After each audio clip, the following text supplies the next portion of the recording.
Well, welcome to Climate Coverage. My name's Andrea Edwards, and we're going to do the final show of the year talking about Cop28 and, of course, all the other stuff that's been going on this year. And I'm so happy to have Dr. David Ko and Richard Busellato back here to join me. Welcome. Hello, it's a pleasure to be back here. It's we've gone through COP, we've had all the excitement, and we can now relax. Yeah. When you said yes, I was surprised because I was like, you're going to be so exhausted because, you both spent your career managing people's money, right? Yeah. And for the last couple of weeks, you have learned on the fly how to run a virtual event. You've mastered StreamYard. You've mastered a lot of tech. So just before we get stuck into COP, tell me, how's that experience been? Really, really exciting. Also somewhat frustrating along the lines. I think Richard stopped talking to me at some point, as did everyone else. But no, it's actually, it's one of these things which it's really important, because what happens as we think about sustainability and those issues, one of the biggest problem about it is how do you get the space to be able to present a view which is in the mainstream view? And what we found was you can create one. Yeah. And that's huge. And then what you find when you do that, the It's For You event that we had organized together with help from, you spoke with all the people in the team, Sadaf, Inga, Collins, Tim, Kaka, and then Sadaf brought in sort of Gina Irum over from the spaces where she was working with them from before, and then David and Collins brought in David and Rika, and then there was Kaka had the whole EACCGN mobilized to helping along with it.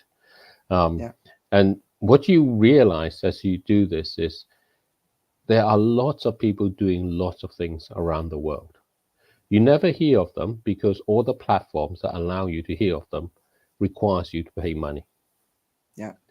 And when you're already having no money and you're doing everything in order to help your own community and others along, you have no chance of saying, I can't pay for that, to do that. And so what you do is you effectively, or the media channels effectively, end up reinforcing a very pessimistic view, which is that, things aren't moving fast enough and all the rest of it. But what you actually see when you look at the grassroots of it is, the migrations, I came to appreciate the migration to this richer world and better future has started. It has started at the point where people are changing. It's like waking up one morning and you find, the wildebeest are walking past your house, and you realize, the migration has started. What am I going to do now? So we've got SirCollins who's popped in, but he hasn't turned his camera or microphone on, but I'll bring him up. Oh, there he is. Hello. Hi. We're just talking about you. Hi, David. Hi, Richard. Morning. Yeah. All good. So, Richard, what about you? How's your technical proficiency for live streaming? Are you feeling better than ever about it? Yeah, but it was a very low starting point. So, there's only one way a AAA credit can move as well. So, but in the opposite direction in my case. And yes, David started by saying, it was very exciting, and I would have started by saying it was very exhausting. But there you go. It's over, it's done with. We're very happy with the outcome. We had a great team around us. We learned a lot. Obviously, you can never learn quite fast enough, but at the end of the day, I think there was a quantum leap in understanding about all these things. And we had great fun along the way, and we met an unbelievable bunch of people who you are very unlikely to hear and see about in mainstream media. And I think that's as important as anything else, just like David said. Yeah. All right. So let's just kick off with some introductions just for the people who may not have met you. I'll just get rid of this text on the screen so we can see everyone in full view. So Collins, because you've just joined us a little bit later, do you want to start? Just give everyone a little bit of background of who you are and what you do. Well, thanks, Andrea, and glad being here. My name is Collins Manyasi. in Nairobi, Kenya. My background, I have been working with the communities in Kajiado County in Kenya with the Maasai groups, and also currently serving on the advisory board for the East African Campuses and Colleges Green Network, which is actually a student-led network body that is championing for climate actions and livelihoods, currently headquartered in Nairobi, Kenya. And glad to be here with the team. I also run a startup enterprise. It's called Vijiji Hub. Vijiji, which means like rural. So supporting young people and the women in the rural communities. Yeah, thank you. I think You're doing amazing work. That's okay for now. Yes. I did an interview with SirCollins. If you have an opportunity to watch it, he's a very inspiring man.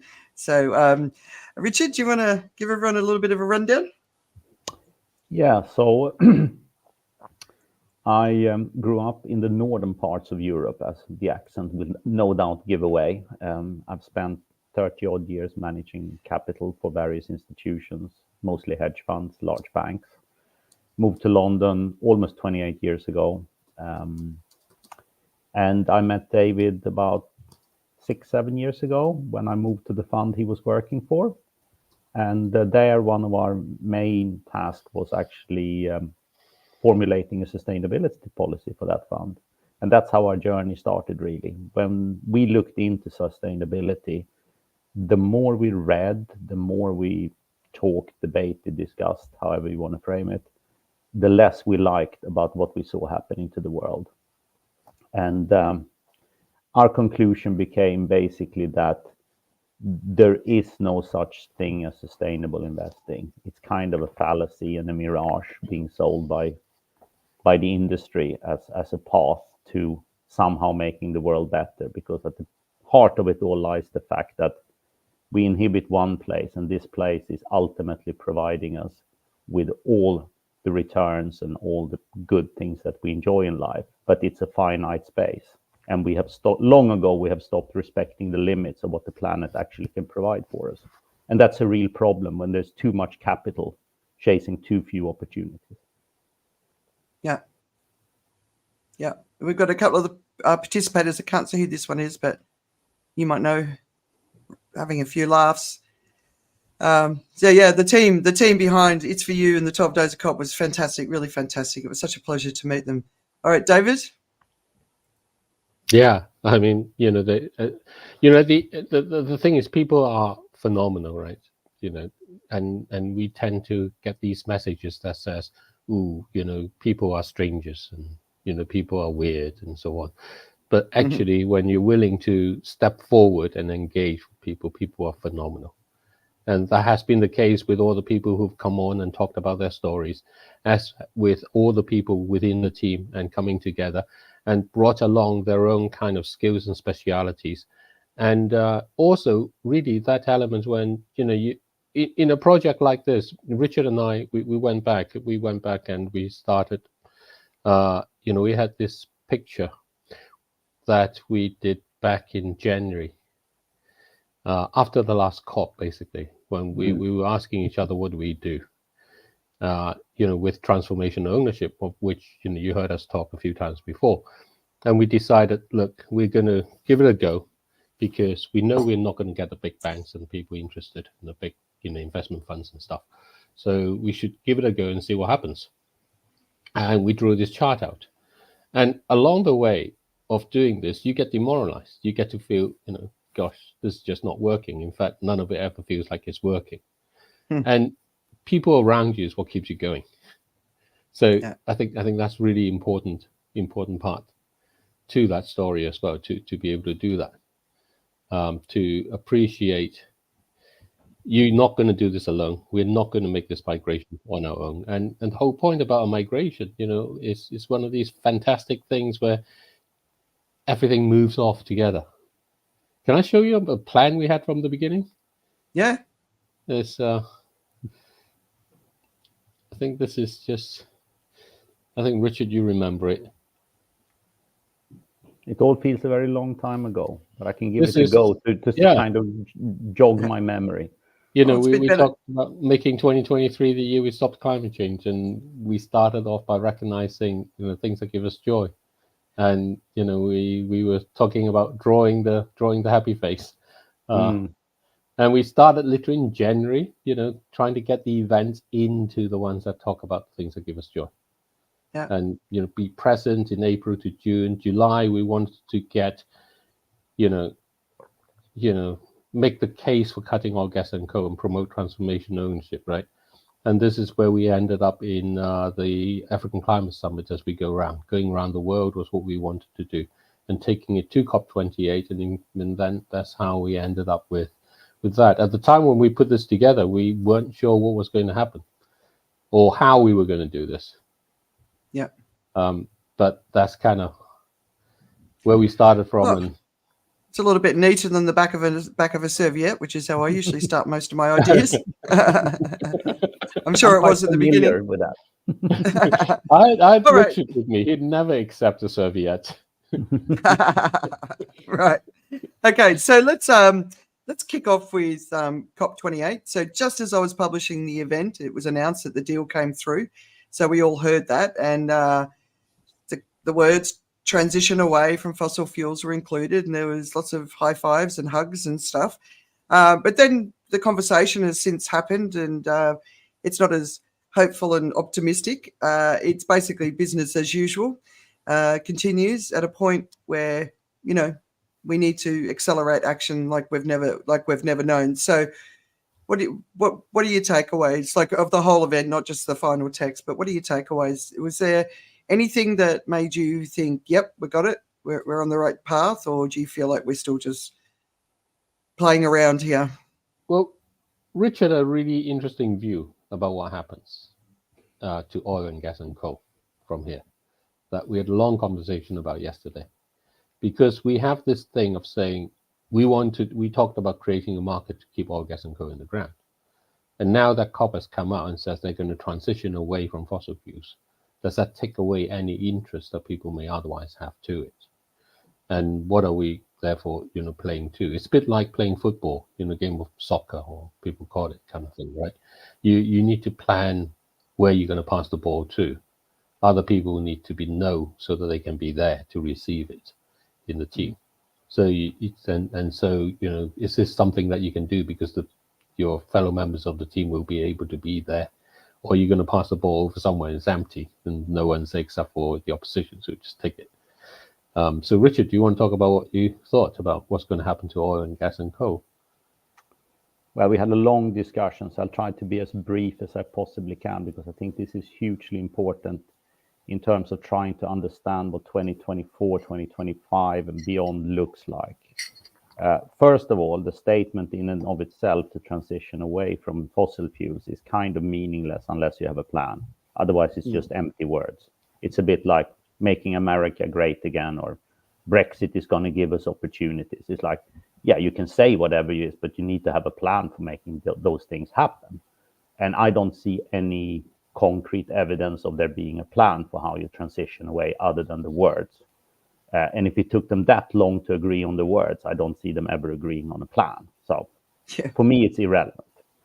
However, the energy market is very dynamic. It is actually a very different market from most, or I would say every other market that exists in the world. And I'm going to try to be very brief to explain why it is so, because I think the vast majority of people don't understand this dynamic, and it's very important in terms of how energy production actually works, specifically oil, to a lesser extent natural gas. Coal is not really part of that equation. If I have a product and I'm the provider of that product, as the price rises, I'm going to produce more, because I can make more money.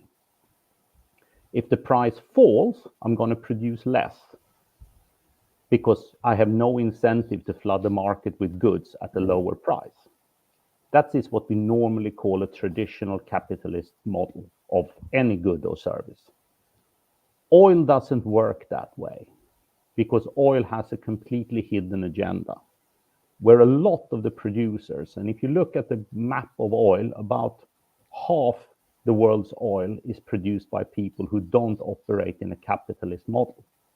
The Shells and BPs and Exxons and Total, they do, because they're privately held enterprises, and they do operate under a strictly capitalist model, albeit subject to a lot of sovereign considerations. But if you're operating in a non-capitalist model, your bottom line is, I need to generate X amount of revenue to pay off all my obligations. The people who put me in power, the people who can take me out of power, they expect money. So I need to produce X amount of revenue. Paradoxically, that means the opposite. If the price is really high of oil, I only need to sell 1 million barrels to get to my revenue target. But if the price is low at $50, I need to sell twice as much, because I need to generate the number X in revenue. And that makes the oil market extremely unstable, highly volatile, because it doesn't move along a rising curve of saying higher price, more production, lower price, lower production. In fact, the price doesn't matter for the production level. That incentive means that as we move into 2024, and we can see from pricing in the world that there is a huge glut of natural gas in the market. Natural gas prices have fallen by about 80% since the Russian invasion of Ukraine, 90 in some hubs. You are now at the level where a lot of producers are struggling to make money off natural gas, and that is happening.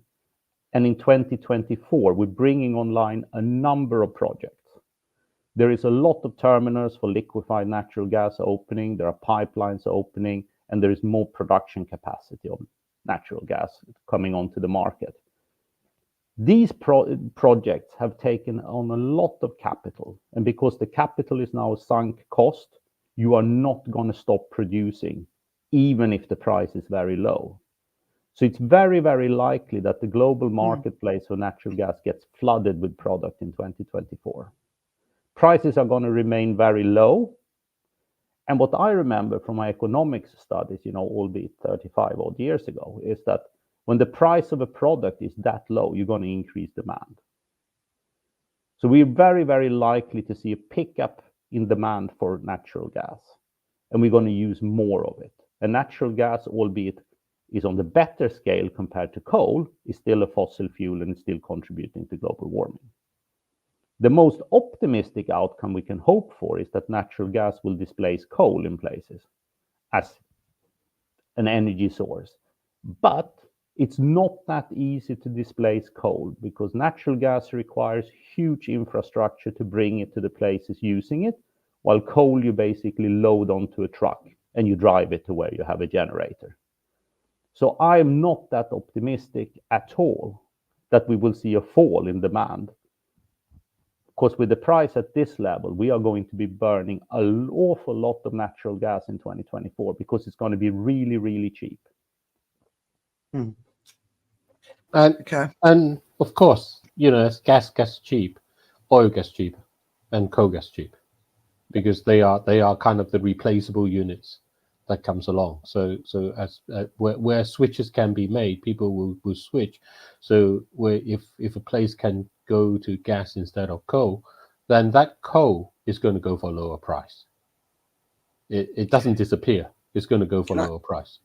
Can I ask a question about aerosols that I've been sort of struggling with, and I don't know who to ask the question, so hopefully you'll know the answer, right? So one of the things that they're talking about this year is that we're going through a termination shock because of all the aerosols that we're not pumping out through shipping routes primarily, right? And then they're talking about how much less aerosols are being released in the Northern Hemisphere compared to what they used to be. But there's more aerosol being released in the global south than there's ever been. So I'm a bit confused about how this termination shock's supposed to be happening. But if we move from less dependence on coal, at least to gas, are we also going to be reducing the amount of aerosols in the air because it's the dirtiest fuel? And therefore, will we actually be increasing the warming?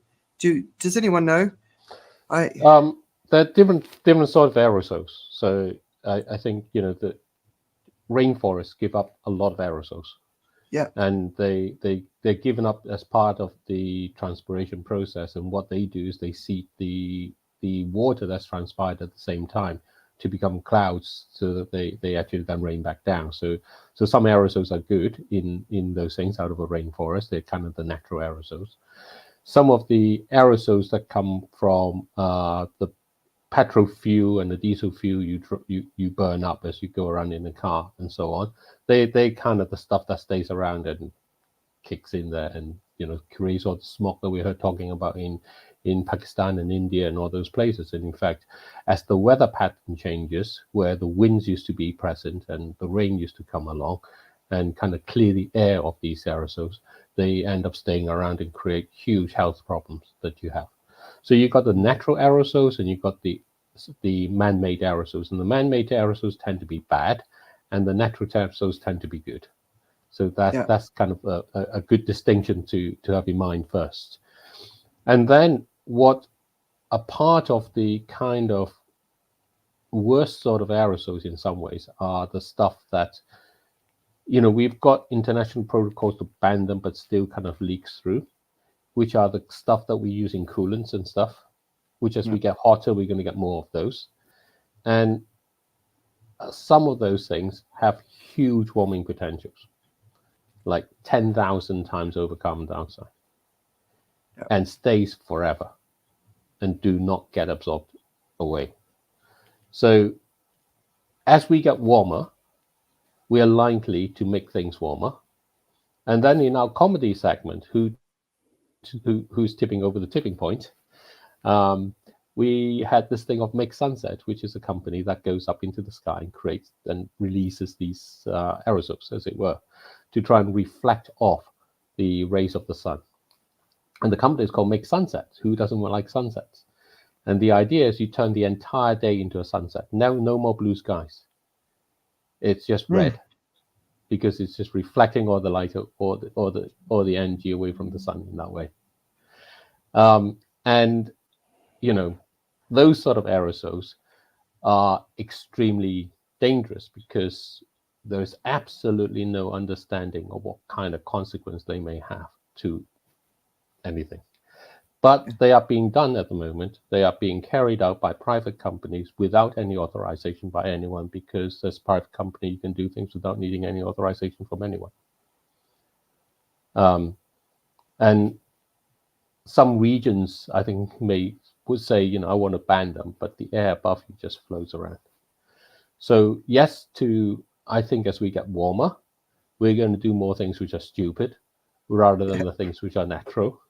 And we're going to do more things which are stupid because all these things need energy, and energy is going to become very cheap. It's going to become very cheap because the renewable energy is touted to be very cheap. And as that gets cheap, you're not going to see the oil and gas and coal disappear, because they will compete.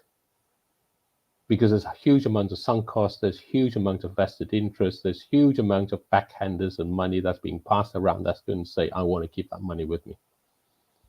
So you're going to go through this surge in our mind first. And for us, that says that you do need this market to keep oil, gas, and coal in the ground. The question is, how do you present that to people when they think governments have now got this in their bag and they no longer need to do anything because the governments have said they're going to transit away from oil, gas, and coal?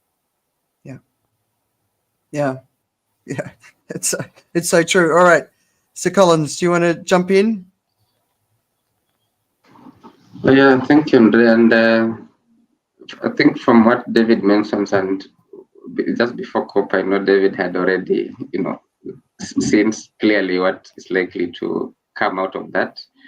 And I was keenly following a bit. I haven't had the good time to just go through the last statement from COP, but I agree, because the first statement that the UN Secretary made at the COP of tripling actually the renewables, and if you're able to connect that to the economics, because I've been very keen to follow what David had mentioned and how that will translate into the triple effect, especially for countries in the south.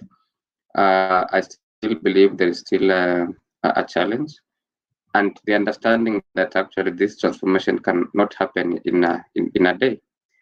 So if you look at that, and then I connect with the idea of how we need to operationalize the loss and damage, I still believe that there's still hurdles along the way, and I'll begin to just follow out on how the model that actually even David tried, and the idea of how keeping the forces in the ground.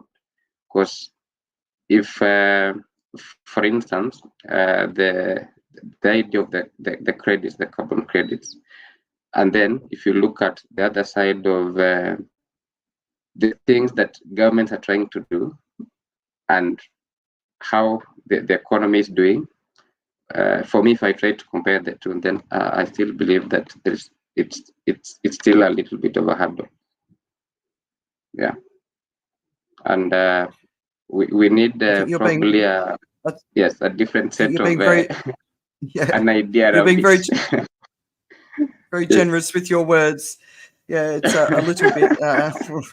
I'll give a couple of statements. Obviously, I am in the global south, as SirCollins is, and you know, especially through your show, we're going to talk about that in a minute, but the real action that's happening on the ground is happening in the global south, because it's not theoretical here. We're experiencing it every single day, and we're moving towards the next hot season, which I'm extremely concerned about. So from Samoa, so I don't know if you heard the news that the whole bunch of the Pacific Island countries were actually out talking about the text when it was agreed, and they came back in and it had already been agreed. So the lady from Samoa said, "We have made an incremental advancement," which, SirCollins, when I said you were being generous, over business as usual, when what we really need is an exponential step change in our actions and support.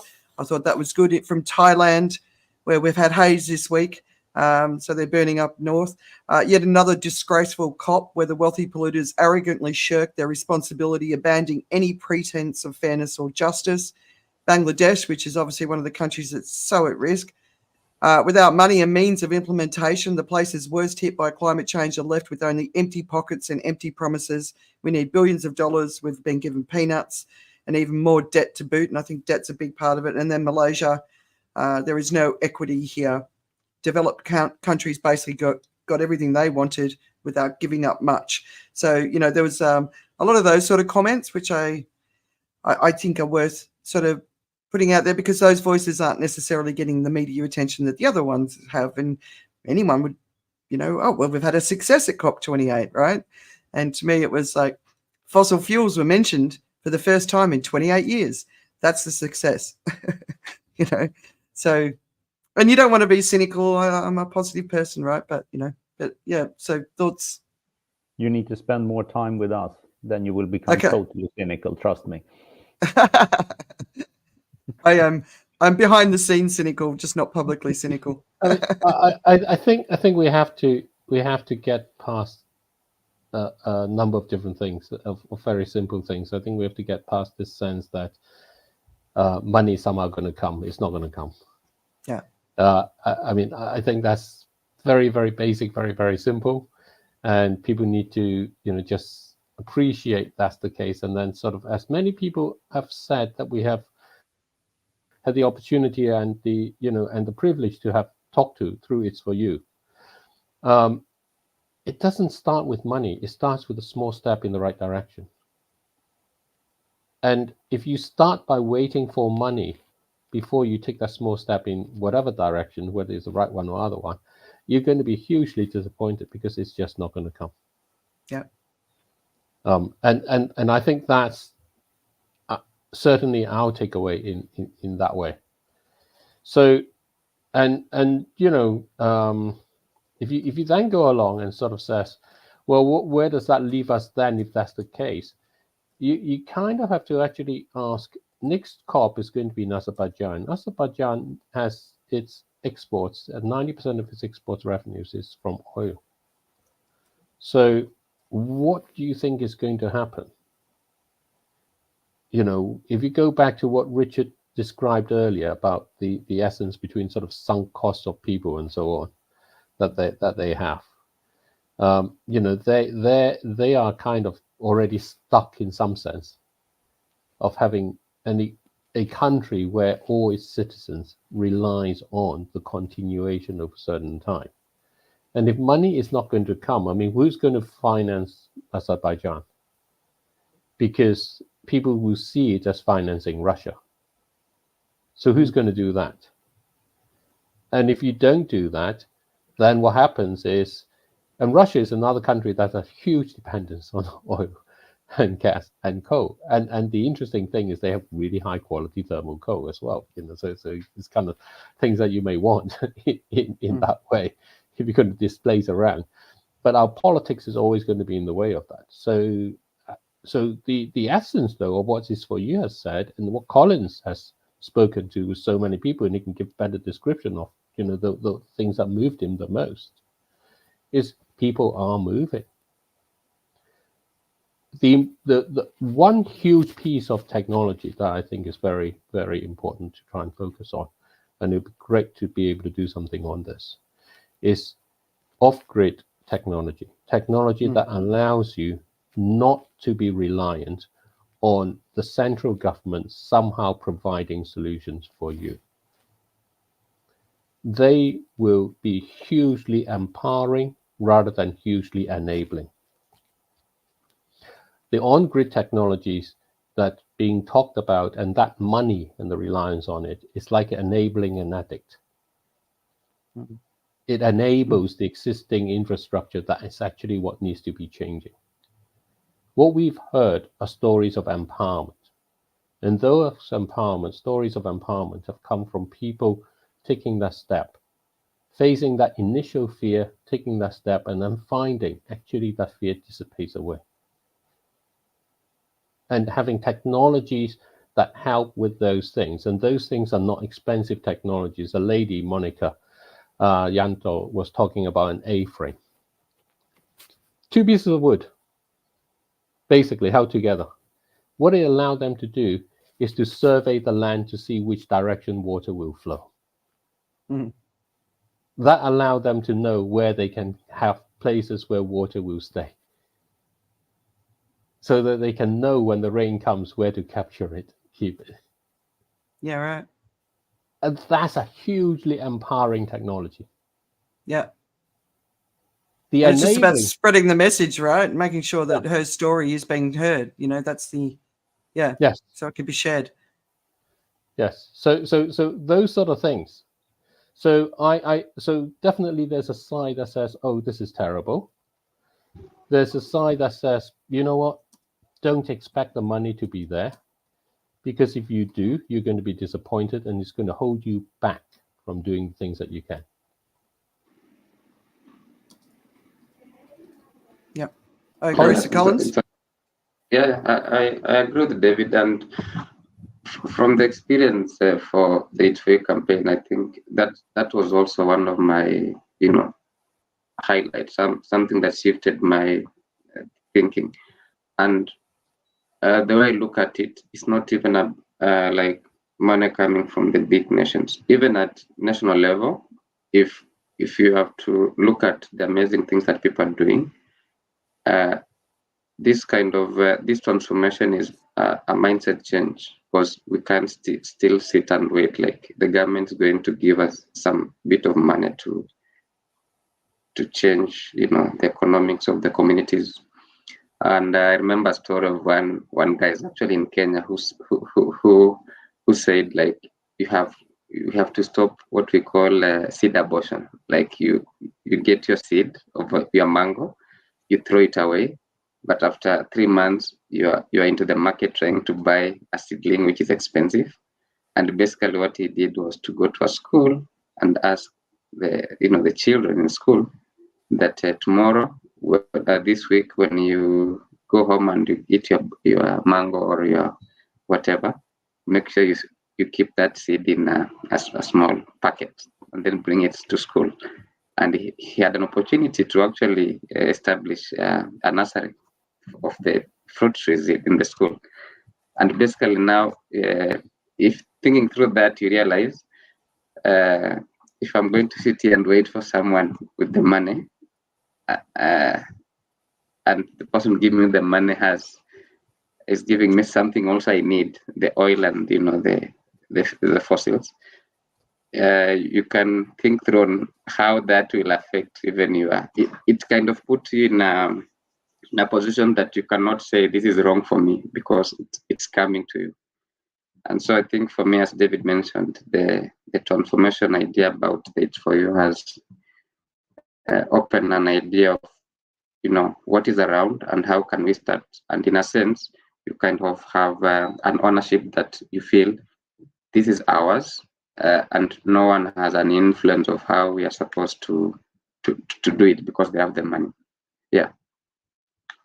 I love that example of the seeds. Yeah. We capture all of our seeds now. We've got so many things growing around where we live, and it's a rental, and we'll live, avocado trees will never produce fruit while we're living here, but somebody will enjoy them one day, I hope, But so one of the things that came out, we're going to talk about what the It's For You, but in The Guardian, they've obviously been very comprehensive in their coverage and uncovered a lot of the breaking news stories, like the fossil fuel deals going on behind the scenes. But what can we do is obviously always the question. So international regulations like the EU's carbon border tax is going to matter. And of course, we also know that there'll be corruption around that. But methane limits can block the import of gas produced with excessive methane leaks, which came up at the event.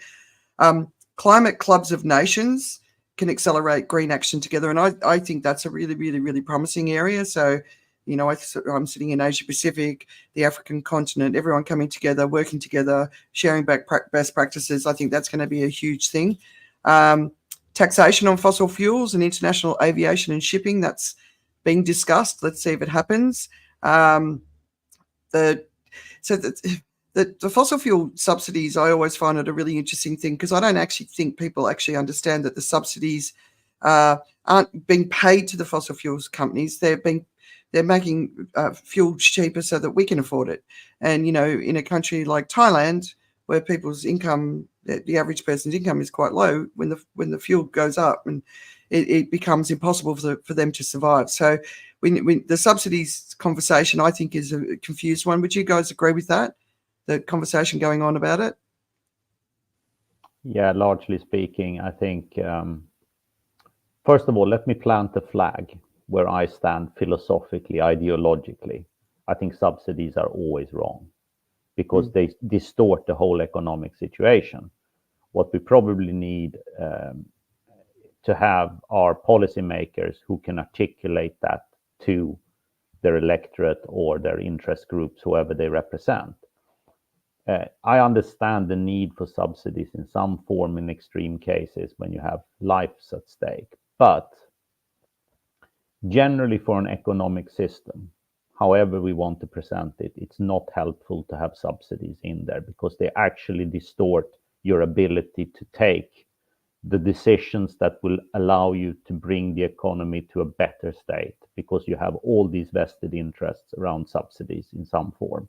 And it makes it just more complex, more complicated, and more cumbersome to actually shift. So subsidies at large, it would be extremely helpful, particularly with regard to fossil fuels, if they were actually being phased out as soon as possible.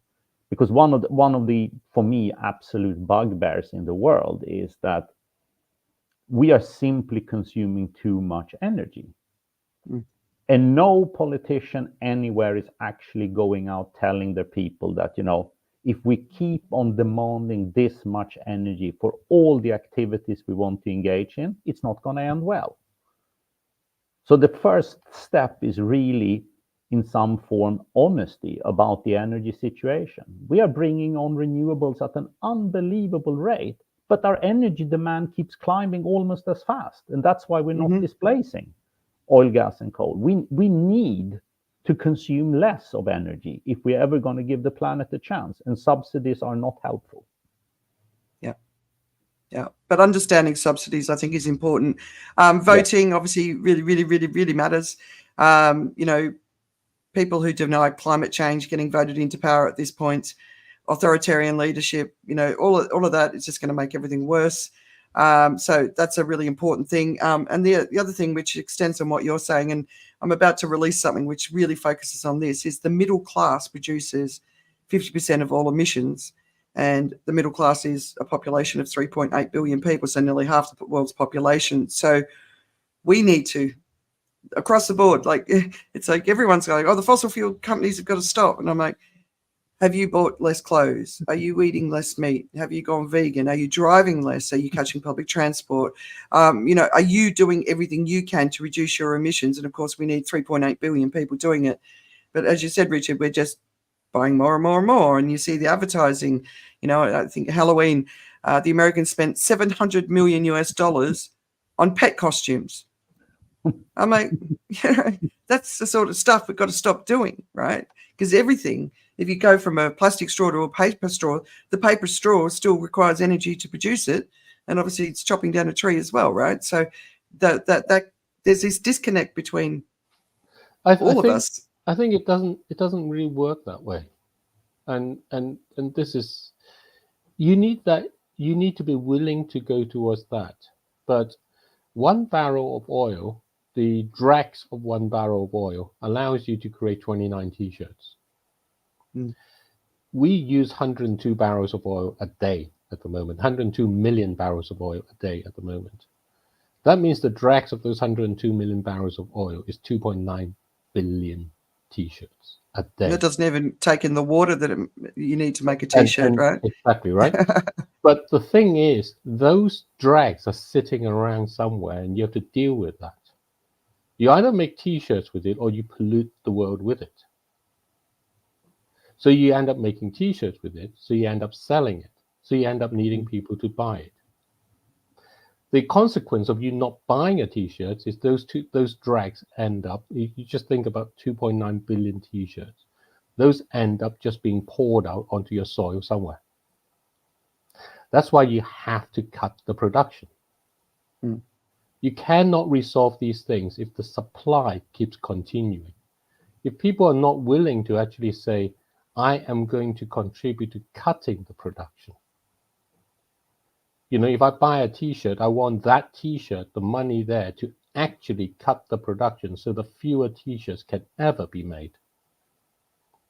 Yeah, right. So yeah, it's a bit of both ways, right? If you don't tackle the supply, as Richard described, the energy market, the oil, gas, and coal market works in somewhat different way along in that. Because there's a lot of sunk costs, because the people there already depend on it, huge amounts of people actually depend on it in that way, they will be there. And because those resources, those minerals are going to be there out of the ground, nature kept them in the ground for good reason. We just have to respect why nature kept them so deep in the ground and stop digging them out. And just to clarify what you're saying there, right? So how much oil do we have in reserve that will last for a period of time? Like this, we have. I've read up until 1965, we've got enough oil. The proved reserves goes until there's about 47 years of proved reserves. Yeah.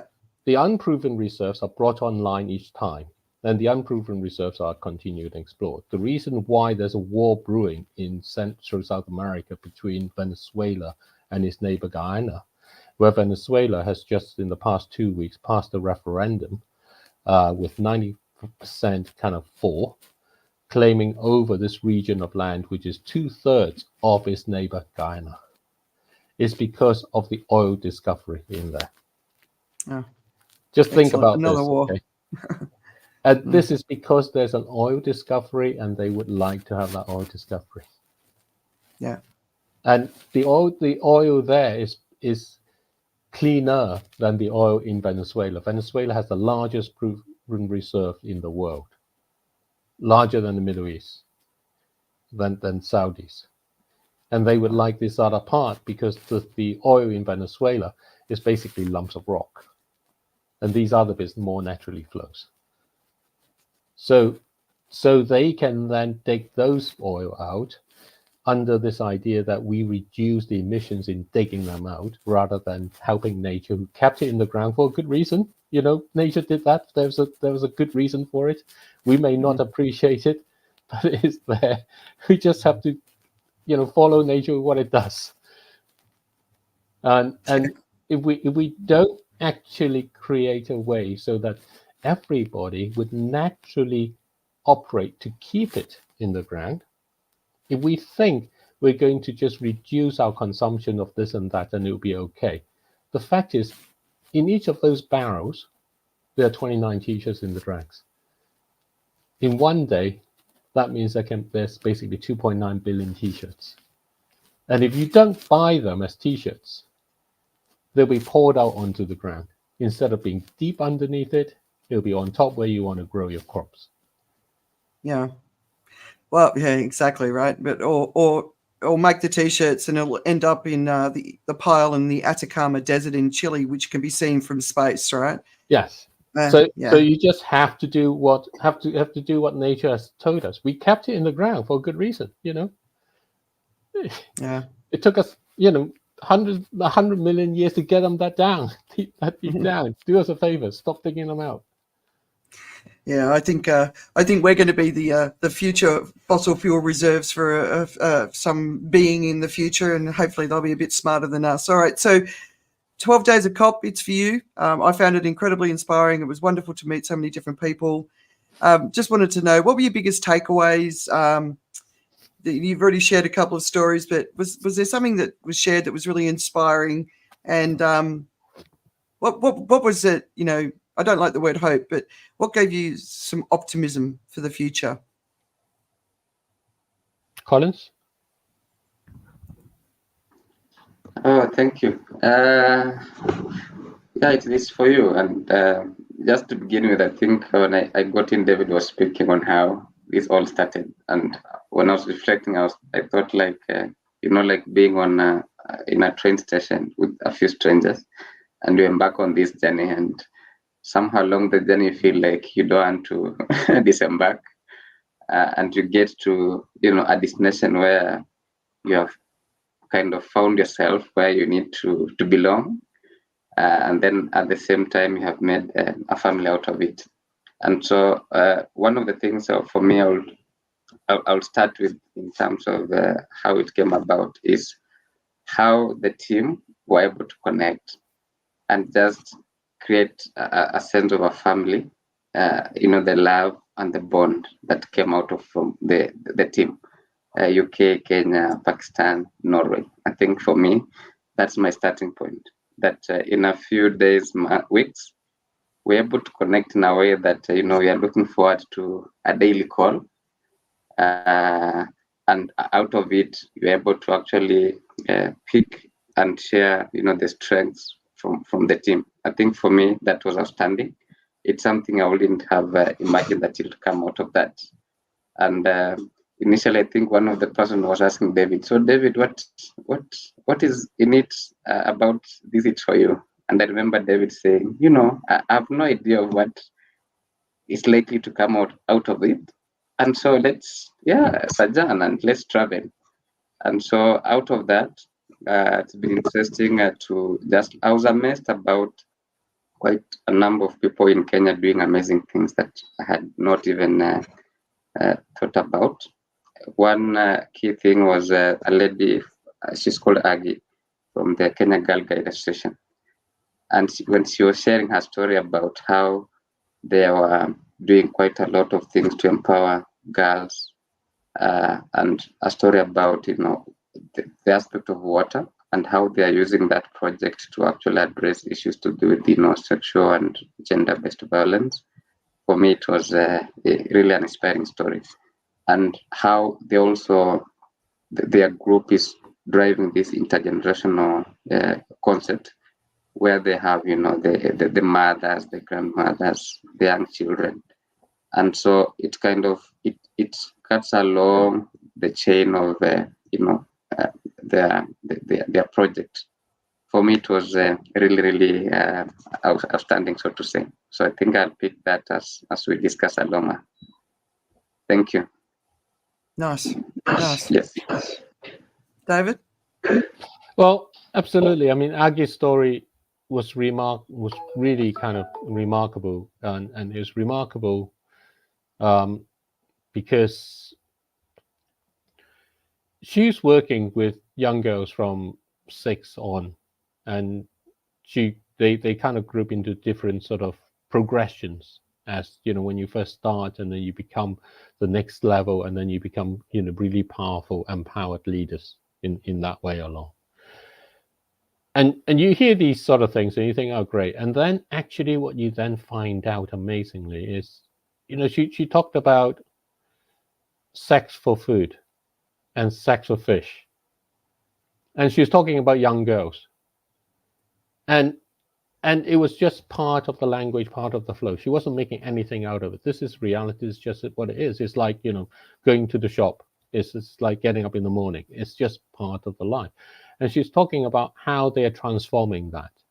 And they're not doing it in an antagonistic way. They have to work with the community and actually bring the community along and offer an alternative to the community through what they do.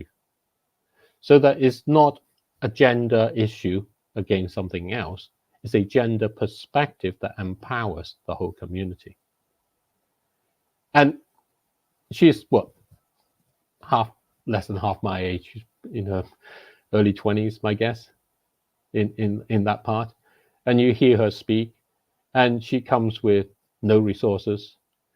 She is supported by her peers in this task, motivated genuinely by this aspect of what we had. We had these divisions of segments. We had this segment of looking after our common home, motivated by that. The community is part of our common home. Addressing questions of trying to understand what does making the world better mean. That makes the world better. The talk of the big money and the talk of the COP, those things, do they make the world better? Genuinely? When, as Richard is saying, you know, we can all make a pledge. Does that make the world better when we do that as such? And she's there doing it along. And then what you have, and what you then have is the stories from Pakistan. And so many of them talked about the devastations they have had, but they didn't stop there and they didn't start there. They were simply, this is what it is. The young engineer who talks about how he's bringing on solar power, solar energy, and he's training people, and his enthusiasm, excitement of being able to do that as his contribution along. And the stories about ecotourism that they're trying to develop, the lady from Jamaica, about her community and trying to bring along a way in which we find revenue. The basic things about economics is, you know, between the four of us, we can barter with each other. You know, I'll help, you know, I don't know what I can help you with, but I'll figure something that might be able to help you with in some ways. In that way, Richard would be able to get some really good wine for us, and then we can share that and so on. But we need an external part to the economy if we're actually going to be able to have goods that we would need that suits our modern life in developments in that way. And if we're going to be able to have the medicines that go beyond just the herbal part to tackle some of the illnesses that we have as they're spreading around the world and those sort of things, we need that external interaction, that external trade. We're not going to do it without that in that way. Yeah. And these aspects where they talk about ecotourism, we talked about 100-kilometer Maasai walk. As a way to raise the awareness of how indigenous living can actually contribute to the global economy, as opposed to how the global economy has to help the indigenous. We talked about how the indigenous living actually can contribute and heal the global economy. People don't talk of that out of COP. They talk about how we have to protect it as something precious, like put it in the glass jar. That's not the story. The story is the opposite. The story is the fact that there is a whole new transformation going on. And that came out through these conversations. And it's transformation that threatens all of the established interests.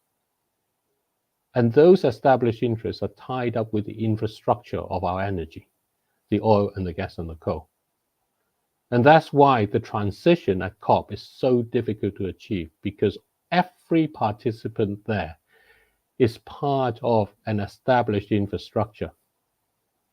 They all have something to gain from it. They all have something to lose if it goes away. I think that's a perfect reminder. It really is. Like, so every time I'm looking for the solutions and listening to people, everyone's always sitting at the top and pointing fingers at the top. And I actually think there's this big middle that are sitting there waiting for things to happen. And we've seen it in the poorest communities. You were talking about the lady, was it Aggie, who's saving the children, right? And that's a huge issue across this part of the world. Huge issue. It's horrifying what's going on. The sexual violence and abuse of children and women. It's horrendous, and it's part of society. And no one's out there's going to solve it. It's got to be solved within. And that was my big takeaway talking to everyone. The guys in Pakistan, what they've been through, like you said, David. It's horrendous what the country is going through.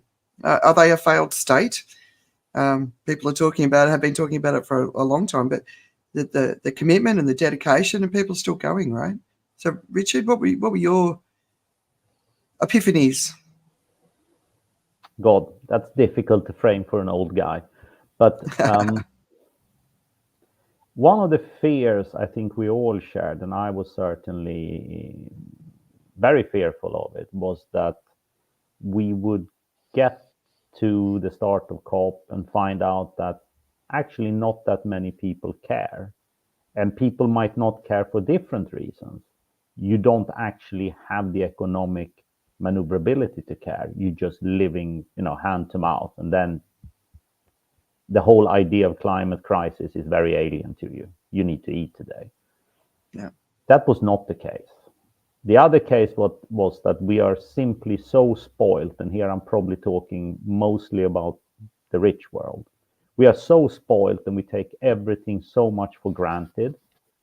We're basically numb to the idea that climate change will actually come and hurt you specifically, because somehow we think we're insulated because we're fairly well off. And then thirdly, you have always kind of the fear that actually there might be people out there who don't recognize the issues and simply think, nah, it's not going to happen. All those three things were actually, I think, alleviated in a fairly substantial way because of the amount of people we had from all over the world, literally every corner of the world, that uniformly told the story that they do care. They are doing good things. They are aware of what's happening, and they are trying to find remedies locally with how to deal with these issues that are arising. And that was hugely inspiring. And it completely crushed my, more cynical side, who said maybe people just don't care. And I think that was, inspiring for a better word. And also, it gives me some form of hope that we can move forward and tackle these gigantic issues ahead of me, because we are getting to a point where there is awareness, and then people have different ideas of how to move forward. But certainly the first stage of being able to move forward must be that we have an awareness of what's causing our problems and what needs to be done to tackle it, and then we can discuss how we do that. So my takeaway, and suppressing my darker side, if you like to say, was definitely the case of people all over the world, and that's completely non-related to where you live, your economic situations, and a myriad of other social factors. It's like you find people in every corner of the world who are doing great things and actually do care, and that's hugely inspiring. Yeah, nice.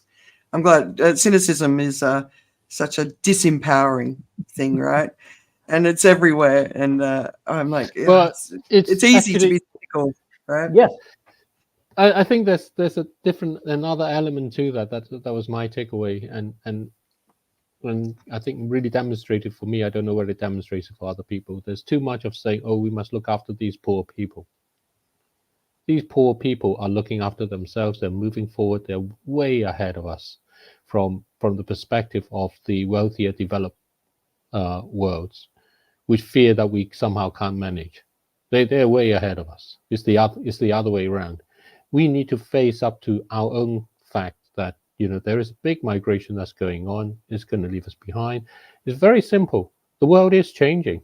You know, when the geese fly north or south at the different points in the year, why are they doing it? You know, they sense that there is a change and it's time to go. And if you don't, you get left behind. You get to be the Hans Christian Andersen fairy tale, you know, of being left behind. But you're not left behind in that fairy tale way. You're left behind because you're too afraid that your comfort zone is going to, of stepping outside that comfort zone. And so what happens? That comfort zone becomes a prison for you, because the world outside is changing. And so you just got to join along with it and actually accept that things are changing. They are going to change. So you have to face, as we've talked before, about exactly what it is. Uncertainty does not mean that you can't thrive. And if nature is anything to show, it has managed to create incredible richness in the planet that we have. And as another one of the people that we spoke to, Ko, talks about how she faces that in that way, is that, you know, she's come to a point where she's much more accepting, and she talks about it as saying it's the inability. What she fears about is not so much the physical changes, whether they're devastating or not. It's the fact that people themselves can't actually accept they are part of that nature, and can't believe that, you know, nature is there, it is rich. And this sense that she describes is she through kind of meditation and reflections has come to appreciate we are love, is how she describes it. Not we need to love, or we are in need of being loved, but we are love. And that's kind of what Aggie is showing. That's kind of what the young engineer in Pakistan is showing. That's what the lady in Jamaica is showing, or the one in Las Vegas was talking about, or the conversation we had with the lady in Australia.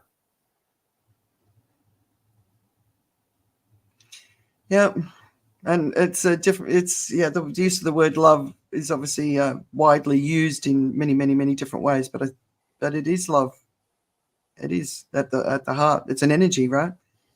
Just like hate is an energy. All right. So, but keeping oil, gas, and coal in the ground. How do we do it? Now, you've been talking about this for a long time. Are you changing the way you're thinking about it, or are you still got the same ideas? Oh, we've learned some things. Let me just share another screen, and I've just been doing this. So I'm a geek. I'm a self-professed geek. This is my geekiness along.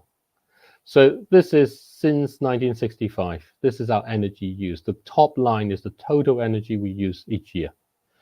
And all you need to do is just trend of it. It just keeps increasing. The brown line is the brown stuff that we've been using, the oil and the gas and the coal. The green line is the green stuff we're adding on in there. And the trend is basically how we're growing them along. So tripling renewable is that line, is that horizontal line here, tripling renewable. So that's a gap, a huge gap, right? That's basically double what the trend is saying. So that's a huge ambition, but remember what that does. You don't make the renewables without using more materials. You don't make more materials without using more energy. And you're going to squeeze on copper. Copper at the moment is running into a problem. You're going to run into all sorts of other minerals and materials that you're going to need along with this.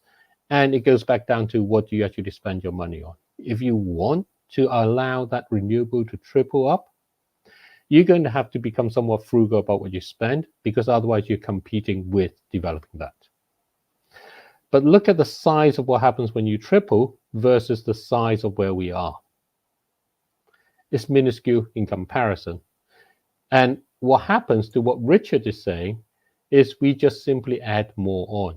Our energy goes off the charts, our energy use goes off the chart, so the brown stuff keeps going up. So that's important to appreciate as the backdrop. That's the reason why you have to keep it in the ground. Because then you put a halt, you start turning that brown line down. And then everything else will find its own new place in that way. And it's like a regenesis. You know, we had Genesis, that's how the world began in that way. But it's like we want to do regenesis in some ways. We want to stimulate that rebirth of that healing of our planet in that way. And it has to come from all the things that we do. So the message we need is a right term for it. What kind of name can we give it so that it's the right name? Because the communications we've come to learn is actually really, really important so that people can understand what it is. It's not, the story is not about keeping it in the ground. The story is about how we actually empower a new planet, a new way for us to be with the planet. And that's not going to come without shedding the infrastructure of the past. It's like when a hermit crab grows to a certain size, it needs to go and shed its old shell, find a new one in that way. We need to do the same too. And if we keep looking back at the old shell, we're not going to get out of it. We're not going to do that. And what we're going to end up doing is finding that it's too tight, it won't fit anymore. That's the sustainability problem that we have. But if we're going to look for a new shell, we actually want it to be one that will fit everyone along. And that is going to require some changes. And the most basic change it's going to need is to recognize that this stuff is kept in the ground by nature for good reason, and we should just respect that. So that's an angle that we need to do. And we talked about how, you know, if you imagine committing to each other in a marriage, and you buy yourself that wedding ring, which costs you, you know, a fair chunk. You want that spending to be part of what allows this new birth of a planet, of our relationship with our planet. So you want that spending to go back into being able to keep oil, gas, and coal in the ground. And it has to be through a spending because, as Richard says, there's a lot of sunk costs going in there. The people who spend that sunk costs are not going to be able to, they themselves are not going to hold up. It's just like your talk of subsidies, and I'm totally with you with regards to that. You know, they're not going to be able to make that change because they have their lives dependent on it. We have locked ourselves. You know, we are this hermit crab. We're in this shell at the moment, and we can't live without this shell at the moment, even though it's not the right one. And we've grown out of it. And we need that help. So they have to be able to buy their kids shoes, or, you know, pay them, they get the food on the table, the same as everyone else. You know, Azerbaijan, the people living there, you know, they have their lives that they need to do. And we have to recognize that actually this requires us to look in the way that our spending goes. We can compensate people to do harm, or we can compensate people to do good. It's up to us to find out which way we want to direct it.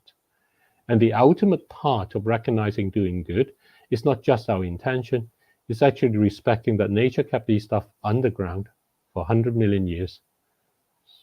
Respect that. Just the word respect, right? Just for all of it. All right. SirCollins, Richard, do you want to jump in before we go into the next one?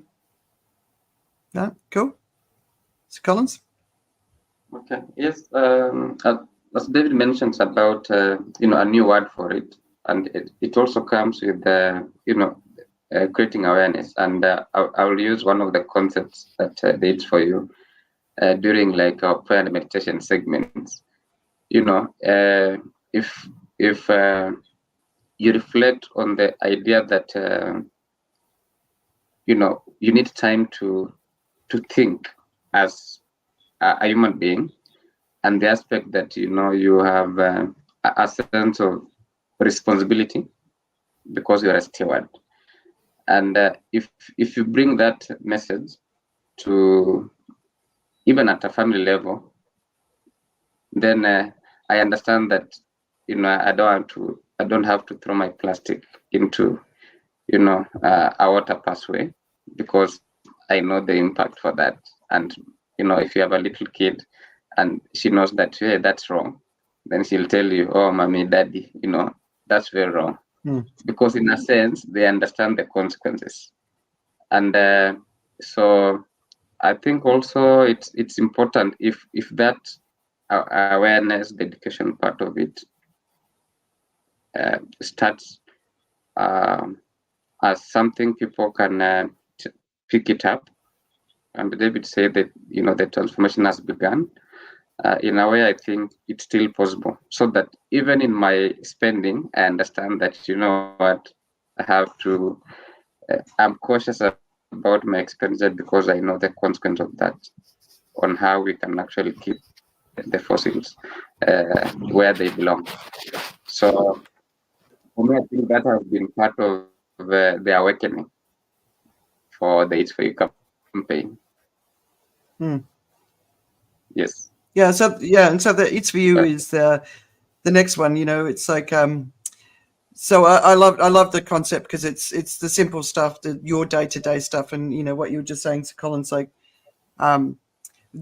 being conscious of the waste that you create in your own life is a huge thing. And the vast majority of people, you know, I'll walk down the street and I'll see, you know, 4 of the workers and sorry, they've got a drink in a plastic cup with a plastic lid and a plastic straw in a plastic bag, and within 5 minutes that's in the rubbish, and they don't see that.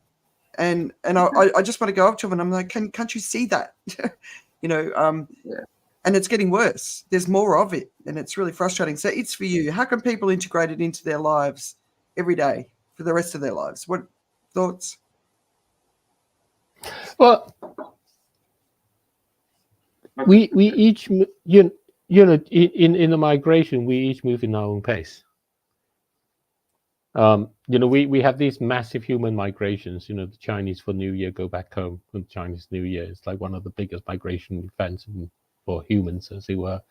And we each find our own ways of doing that. You know, the Christmas movies, you know, it's another one of these things where people go and travel back or whatever, and they hit the storms and all of those stuff and so on, and they go in different routes and stuff.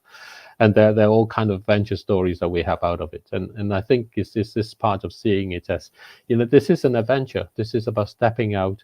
One of the things that a friend of mine loves is Lord of the Rings, which is a book written by a British author about really kind of like the Second World War, you know, the conflict between good and evil, the conflict between our own aspect where it's embedded in us. We are both of those along, and one of the greatest part of it is this journey that starts. It's just about starting that journey, starting that fellowship together. And the first of the book, I think, is called The Fellowship of the Ring. Is that aspect of a fellowship, recognizing that we're joining this together. So I think how we incorporate it starts from that awareness that actually we are all part of this. We are all going through it.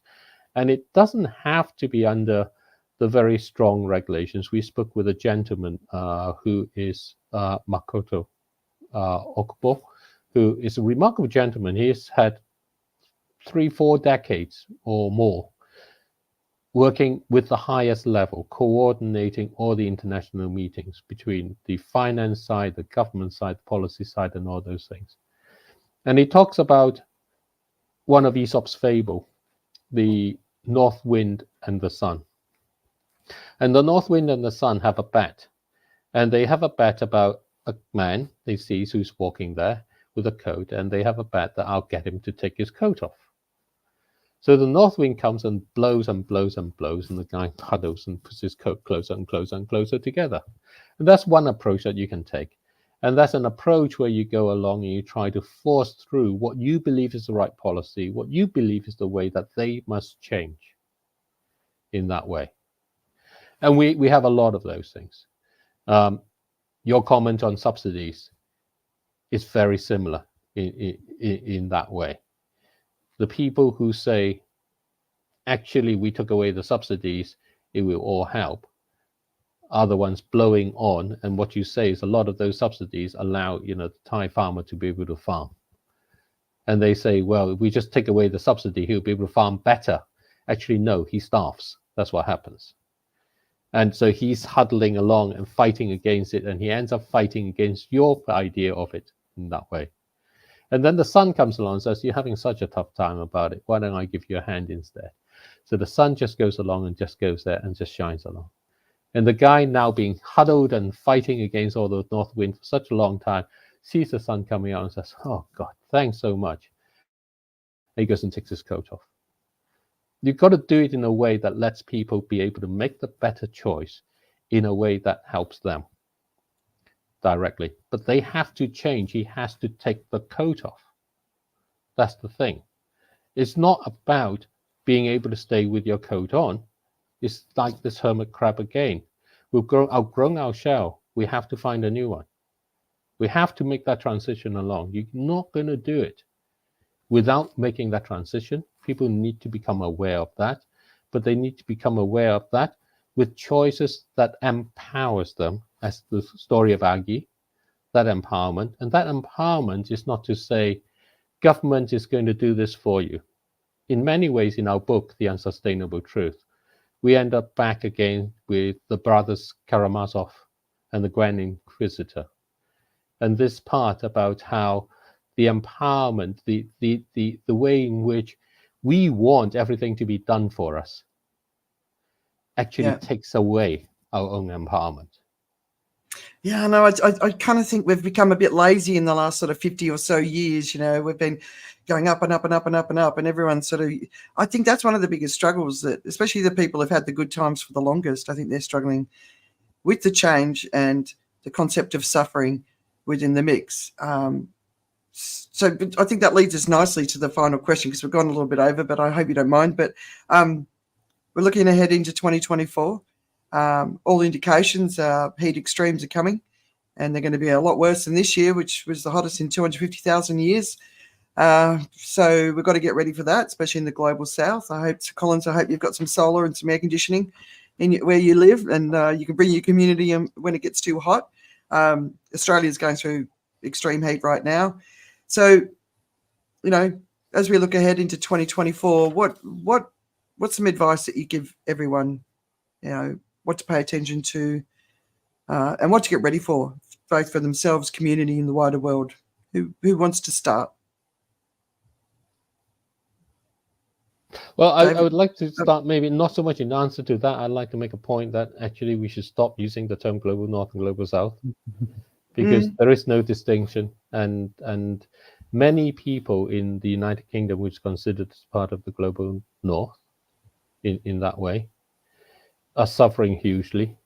And many people in the United States and so on. Just because a country is notionally wealthy does not mean that the majority of its people are wealthy. Yeah. And it does not mean that they are able to cope. In fact, many of them are less able to cope because they're caught in a structure where they find it impossible to find any alternatives in that way. It's just a different form of it to others along. So I would first of all start by saying, for 2024, let's drop this term global north and global south, because there isn't one planet. We're all in it together. And if the planet's having a temperature and having a fever, and that temperature is going to from, imagine you had 1 degree temperature, how do you feel, right? People looking at you and say, are you feeling okay? So you go home and rest. When it gets to like 1.5 degrees, you're kind of like, God, I don't know what to do. And your partner or your roommates or whatever is like saying, don't worry, I'll cook for you and all the rest of it. But when everybody is in that state, there's no one to cook for us. Yeah. And that's what it means as we reach those temperatures and that's that kind of thing along there. So the first thing I would say for 2024 is let's drop the term global north, global south. We're all in it together. I'm not sure I agree with you, because I don't feel that we're all in it together. Just from living and knowing both, right? So You know, in Phoenix, Arizona, when the heat hit and there was these tent cities, there was a whole community coming around. There was libraries where people would go to cool down in the day. Whereas in many parts of the global south, there's just nowhere to go. And if it Absolutely. gets, yeah, and Absolutely. and the governments, you know, they got so badly burnt by the pandemic. You know, the focus is to get the money back, you know, get the economies going again, which is detrimental to what's actually going to happen from an environment perspective. So I do think it's a different. I think there's a lot of different things going on at the moment, and but I'll think about it. I'm open to it.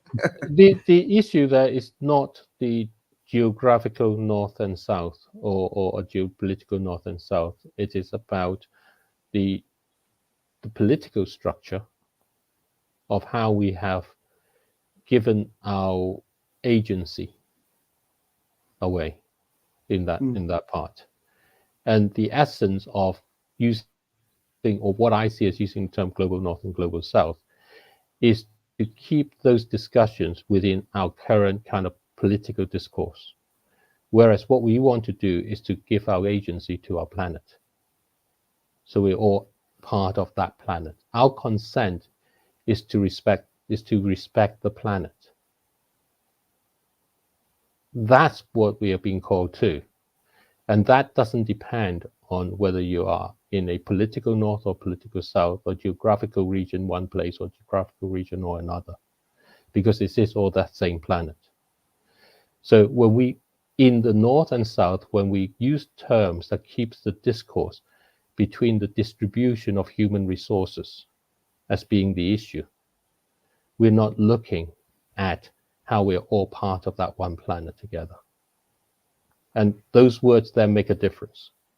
And the way we want to express that will set the rest of the conversation to be whether we are wanting to respect the fact that the planet kept these minerals underground for millions, 100 million years, or whether we want to respect that action which nature has done, or we want to ignore that so that we can hold our discourse about how we must distribute our wealth or other things in different ways.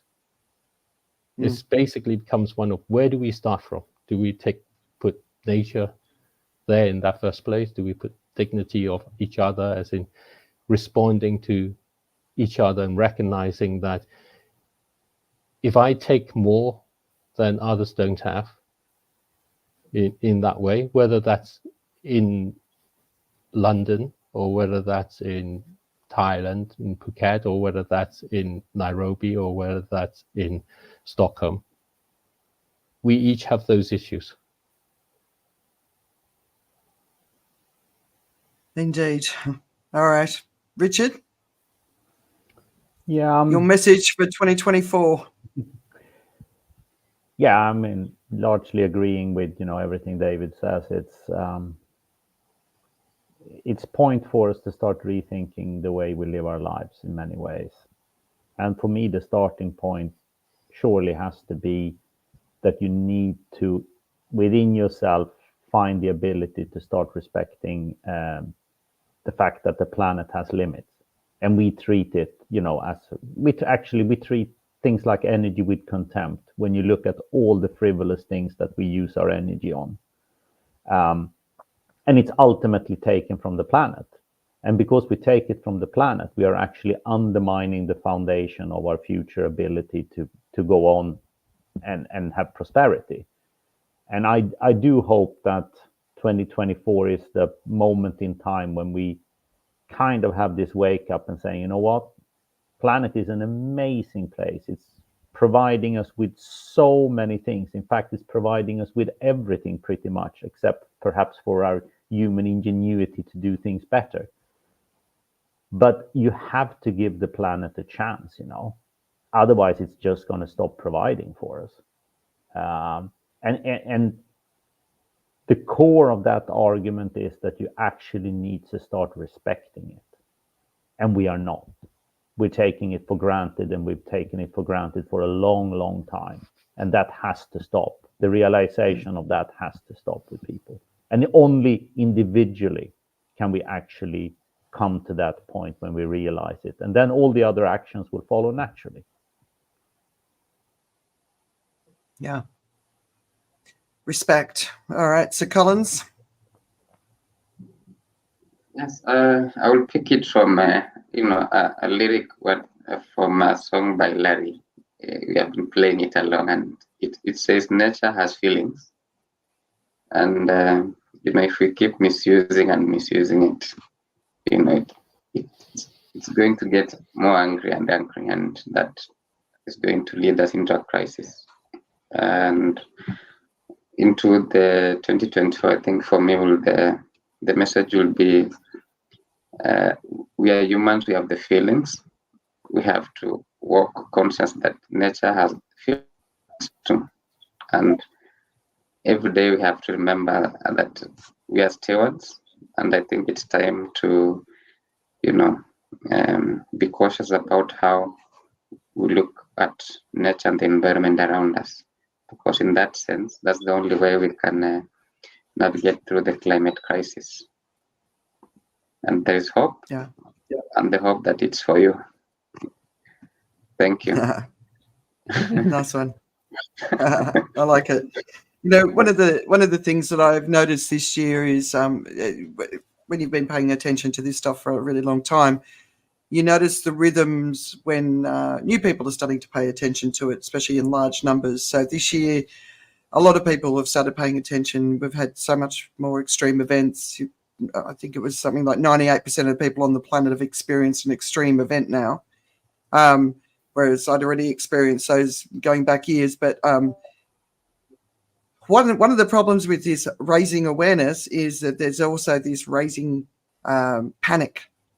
And you can see the panic all over every social media platform. People are panicking as they're coming to terms with what is going on. So there's two sides. There's the people who have decided to sink in, and they're going through the process of what that means, because it can take a long time to come out to the other side, to acceptance, as we all know, right? But then there's the other side, and the people who haven't quite started and don't want to start because they think that everyone who's faced it is too depressed, right? So I actually think what we need to be doing right now is, if you haven't made this journey yet, don't worry about it. Trust the people who've done it and listen to what we say we should do next, and respecting nature, right? That's loving each other, community, right? So if millions and millions and millions of people around the world start coming together, rewilding our world, bringing the animals back, big and small, like, whatever, everything that we need to do, rewilding the whole planet. If you don't want to go through the journey of really understanding how much trouble we're in, I think you can still get involved without having to face that and be part of the solution. You don't have to know it. I don't know. What do you guys think?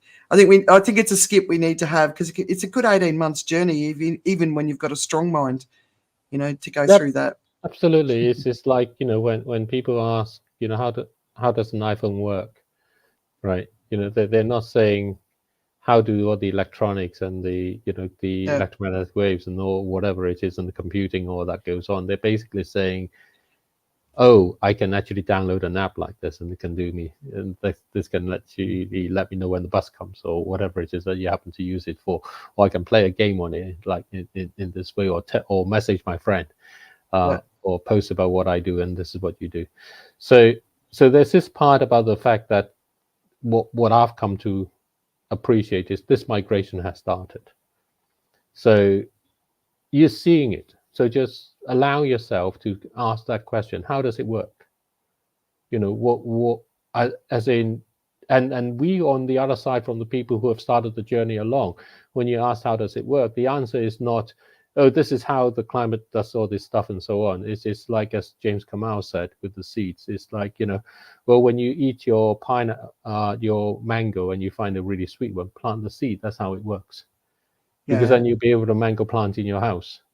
When you have a tomato, you actually just wash the seeds off a little bit and then just put them in a cup and give it a few weeks, and then you find that they will start growing, and then you plant them onto things. That's how it works. And when you go out and it's really hot, well, certainly use the umbrella. Back to the days where you used to carry umbrella, or I used to carry umbrellas in Hong Kong when I was growing up, to keep the sun away in the shade. you know, the shutters on the outside, or plant things in your city, because that actually gives you the shade difference between it, and that's how it works. And when you are concerned about what's going on in the world and stuff, be careful how you spend your money. That's how it works. And those are just the things that you need, and those are the things to actually then help people on their own part of starting their own part, being part of this migration, starting their own journey to be part of this migration that goes on. And it's a migration that takes everybody along. It's going to take everybody along, because that's just inevitable. We're all here on our planet together, and the planet's changing. We will all be part of this. It doesn't matter how we each come to it. It is inevitable that we will all be part of it. Yeah, absolutely. All right, final words, because this is good, because it's giving some people. I think people are complicating it. People say to me, "What can I do, Andrew? What can I do?" And I'm like, "It's all I'm talking about is what you can do, but just do everything that you can where you are, based on the life that you're living, and shrink your impact and the amount of energy that you consume. Right, just shrink, and everyone can do that. All right, SirCollins, you unmuted. Do you want to give some weird noises, a parting message? Yeah, my parting message will be: people are doing amazing things, and probably, as you said, Andrea, and I agree with you, between people who have hope and people who are already spared, it's maybe just to, you know, turn your eye on the left side and get to hear a story from your neighbor. People are doing tremendous things. Little things in the right direction will lead us there. So let's keep talking. Probably the answer someone's looking for is just next door. Thank you. Nice. Yes. Richard? For a deeply cynical guy, I'm actually quite hopeful. And I think, I mean, it's very popular to talk about tipping points, etc. And I think all the anecdotal, factual, and empiric evidence is actually telling us that we are at a tipping point in, you know, every way we see what's going on around us. And it's actually up to us as citizens of a single planet to decide how we want to have our future. And, you know, we have that power within. It's just a question of whether we want to use it or not, or if we want to sleepwalk through the rest of our lives. And I'm very hopeful that we won't. And, you know, we have Christmas coming up. If you want to understand how the world really works, read our book. You know, that's also a very good message, because I think that helps people, you know, to actually understand the world we're coming from and how we see the world. And I think that's helpful. It's very hard to make the right choices, or whatever the choices are that you're able to do, without understanding where we are and how we ended up here. So, you know, going back to Collins and what he said, is like the awareness and the understanding is hugely important, because we only have a finite amount of energy to do things, and you don't want that to be wasted. You want it to actually be used in the most efficient way we can do. But despite all my cynicism and everything else, and that's probably come, you know, from a very battle-hardened life in the business world, it's like, I am hopeful, and the 12 days of COP showed me that people do care, and it makes me hopeful. But it's not an exaggeration to say, you know, that this is an absolute pivotal moment for us and the world, because the graphs, like David showed, they don't look good. You cannot sugarcoat that in any way or shape or form. They don't look good. And it's up to us to change the direction of those trajectories. Yeah. Yeah, especially when you look at similar trajectories, which are talking about, you know, extreme heat or extreme weather or floods, or, make sure you're safe. You know your risks. I think that's the other thing, is that friends will tell me they bought a property and it's in a place that I know is going to be too hot to live in a very short period of time, or in a floodplain, and you're like, just don't spend money on stuff like that right now. It's not. No, it doesn't make any sense, right? And then you can't say it because people get offended. But I'm like, God, if I don't say it, are you going to hate me later when you lose it? Yeah, and it really goes to the bottom of everything I believe in. And, if we want to make it, very grand, you can say what you stand for is people have to start taking responsibility for their own actions. That's my fundamental view of life. And if that's the case, it helps a great deal if you have an understanding of what's going on. Yeah. I think there's a difference between facts and truths. And it's very important, the aspect where people talk of truth setting you free, and actually facts get you locked into fear. So the truth is the world is changing, and we are part of the world, and our lifestyles and everything will change. It's up to you how you think about that and what you do, how you face it, and what that is. The facts of the facts are things like it's going to be too hot for you to be living where you are. You're going to be flooded 3 times before the next year, or whatever it is. They're going to leave you stuck in some ways. So there's something about how we tell that story. And by the way, I just want to compliment what Richard says. You kind of have to understand a little bit of how money really works. Our book, The Unsustainable Truth, will help you do that. Absolutely, 100%. So David and Richard sent me the book 2 years ago now, I think it was, when you first published it. And I think it's one of the most important books to read. If you don't understand the global economy and how money works, how the markets work, how people invest, how corporations and hedge funds, if you don't understand that, you don't understand the world. That was my biggest takeaway. And just really, and then when you go back and read articles in the media, and I see it through the eyes of your book as well, like this strawberry farm outside this place in Spain, which drained a World Heritage site of its water, right? Because they had to make more and more. So if where you're investing your money is in a something that suffers drought or floods or whatever, then that money's at risk, and people don't even know where the money is half the time. It's too complicated, or who their bank invests in, but that puts them at risk. So yeah, I think your book is incredibly important. Do you want to hold it up again? Honestly, I do. I'm not just saying The Unsustainable Truth. Yeah. And it really is. It's a very it's not a really big fat book, so you can get through it. It's a great summertime, Christmas time, not summertime there where we are. Read. Yeah. All right, David, Richard, SirCollins, thank you so much for joining me. Thanks for inviting me to be part of the It's For You program as well. I really enjoyed meeting everyone, and just really appreciate the support for today and always. And to everyone else who's been on the show and just spoken from their heart, I want to say thank you. Thank you. But yeah, 2024, brace yourself. Indeed. Oh, it'll be fun. It'll be fine. It's the migration started. It's a journey. We're going to go on it. You don't.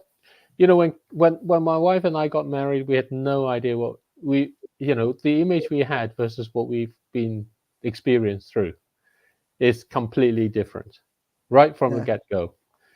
But it's been fantastic. So this is the nature of journeys. It's the nature of adventure. Yeah, want the big adventure for sure. All right. Indeed. Thank you say so goodbye. much, Andrea. Thank you. All right. And, thank you, guys. All right. Bye.